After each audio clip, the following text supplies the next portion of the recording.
saudara yang terkasih di dalam Tuhan, dimanapun saudara semuanya berada, Shalom, selamat pagi, bertemu kembali di dalam sapaan kasih di GKJ Karangdowo Klaten di pagi hari ini.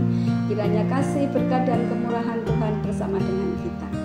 Tidak terasa kita sudah memasuki di bulan Desember, bulan yang kita tunggu-tunggu sebagai umat Kristiani, karena kita akan bersama-sama merayakan hari kelahiran Sang Juru Selamat kita, Tuhan Yesus Kristus, yang memberikan kita keselamatan. Bapak Ibu Saudara, di pagi hari ini satu tema yang kita ambil bersama-sama, yaitu anugerah Allah mengubah dan menyelamatkan, yang diambilkan dari Titus pasal yang ketiga ayat yang keempat sampai yang ketujuh. Bapak Ibu Saudara yang terkasih, banyak orang mempercayai bahwa melakukan kebaikan itu menjadi kunci untuk mendapatkan keselamatan kekal. Dan bahkan banyak orang mempercayai dan melakukan seperti itu. Menolong orang lain, memberi sedekah kepada fakir miskin, seolah-olah menjadi investasi yang memberikan yang sifatnya adalah kekal. Namun Alkitab menyatakan bahwa kebajikan, perbuatan baik yang dilakukan oleh orang berdosa adalah seperti kain yang kotor. Di dalam Yesaya 64 ayat yang ke-6 menyatakan, demikianlah kami seperti orang najis dan segala kesalehan kami seperti kain kotor. Kami sekalian menjadi layu seperti daun dan kami lenyap oleh kejahatan kami seperti daun dilenyapkan oleh angin. Sebanyak apapun amal dan kebaikan yang dilakukan takkan pernah mengubah status kita menjadi orang yang berdosa di pandangan Allah. Terkecuali jika orang yang berdosa itu mau datang kepada Tuhan untuk mengakui dosa-dosanya.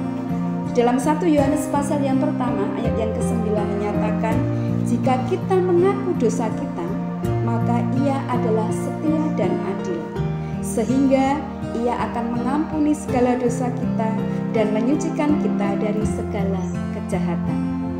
Yang intinya, ketika orang yang berdosa datang kepada Tuhan dan menerima Kristus sebagai Tuhan dan Juru Selamat, serta percaya bahwa kematian Yesus di kayu salib adalah untuk menebus dosa-dosa manusia, sehingga status kita sebagai orang berdosa akan diubah menjadi status yang baru, menjadi manusia baru yang tidak lagi menjadi seteru Allah, tetapi diangkat menjadi anak Allah. Inilah yang menjadi titik tolak seseorang bisa menerima keselamatan kekal. Setelah diselamatkan dan hidup sebagai manusia baru, tentunya arah dan tujuan hidup manusia tidak lagi tertuju kepada dirinya sendiri, melainkan hanya tertuju kepada Allah sebagai sumber keselamatan kita. Perbuatan baik kita, sebaik apapun itu, bukan menjadi kendaraan yang bisa mengantarkan kita menuju kepada keselamatan. Dan seperti tema kita pada hari ini dinyatakan di dalam Titus pasal yang ketiga ayat yang keempat sampai yang ketujuh. Bapak Ibu Saudara yang terkasih, kita selamat bukan karena perbuatan baik, tetapi oleh karena rahmat dan kemurahan Tuhan yang begitu besar kepada kita, dan kita mau menerima Yesus sebagai Tuhan dan Juru Selamat kita. Itulah yang berhak untuk menerima keselamatan.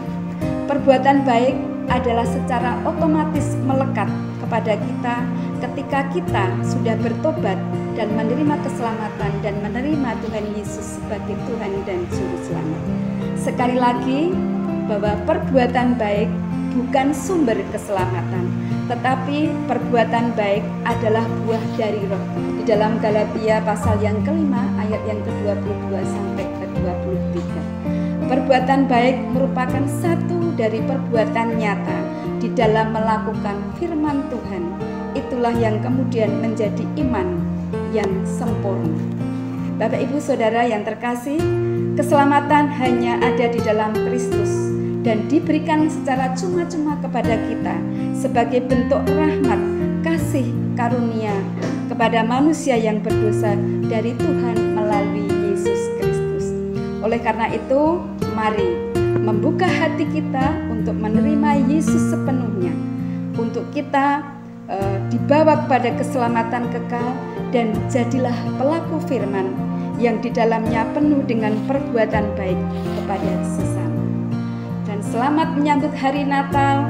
Tuhan Yesus memberkati kita semuanya. Shalom.